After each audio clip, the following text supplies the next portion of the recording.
बहुत प्रयास किया कि कोई रास्ता मिले, पर रास्ता मिला नहीं। वो और घनघोर जंगल में रास्ता खोजने के लिए यहाँ वहां घूम रहा था। घूमते घूमते और घनघोर जंगल में प्रवेश कर गया। वहां बहुत हिंसक जीव रहते थे। शेर रहता था। शेर ने आहट सुनी कि कोई है। शेर अपनी गुफा से बाहर निकला और बहुत सावधानी से वो देखा कि कौन है। तभी उस शेर को एक इंसान नजर आया। ये वही इंसान है जो जंगल में रास्ता भटक चुका था। अब शेर बहुत चुपके चुपके से धीरे धीरे से इस मनुष्य की ओर बढ़ने लगा।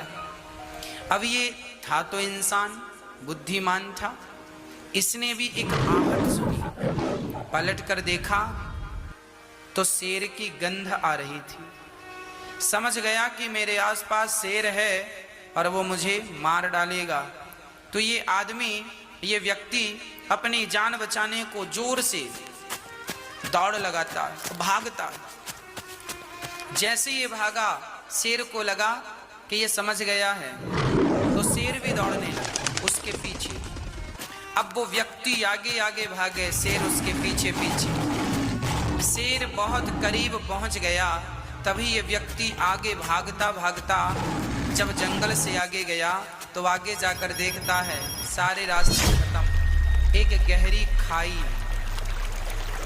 यदि उस खाई में कूदता है तो मर जाएगा, पर यदि खड़ा रहता है तो शेर मार डालेगा। तभी वहां वट वृक्ष की जटाएं, तो इसे लगा कि इस जटाओं को पकड़ लूंगा तो शेर से तो छुटकारा मिल जाएगा।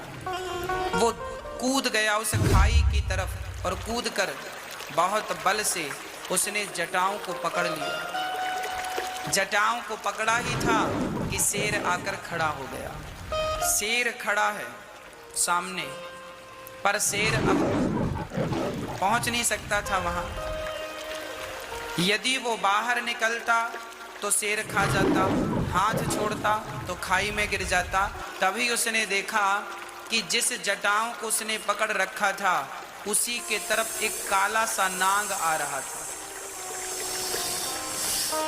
बट वृक्ष में नाग इत्यादि तो रहते ही, वो काला सा नाग उसकी ओर आ रहा था। अब उसी समय मधुमक्खी का छत्ता भी वहां पर उस वट पर लगा था, उस वृक्ष पर लगा था, और उस मधुमक्खी के छत्ते से शहद की एक एक बूंद उसके मुख पर टपक रही थी। वो जैसे ही उसकी होंठों पर टपके तो वो अपनी जिह्वा से चाट ली। बार बार वो स्वाद में इतना मस्त, इतनी स्वादिष्ट शहद थी कि वो उस स्वाद में ऐसा गुम हो गया कि वो भूल गया कि मेरे तीनों तरफ से मौत खड़ी है। हाथ छोड़े तो मर जाए, बाहर निकले तो शेर खा जाए, और पकड़ा रहे तो सांप डस ले। तब तक सांप आया और सांप ने सचमुच उसे डस लिया और वो शहद में ही मस्त हो गया। बस मेरी माँ भक्तों, जैसे वो व्यक्ति की तीनों तरफ से मौत खड़ी है और फिर भी वो शहद की एक एक बूंद में सुख ढूंढ रहा है, यहाँ से सुख मिल रहा है, उसी में मस्त हो रहा है। यही मनुष्य की दुर्दशा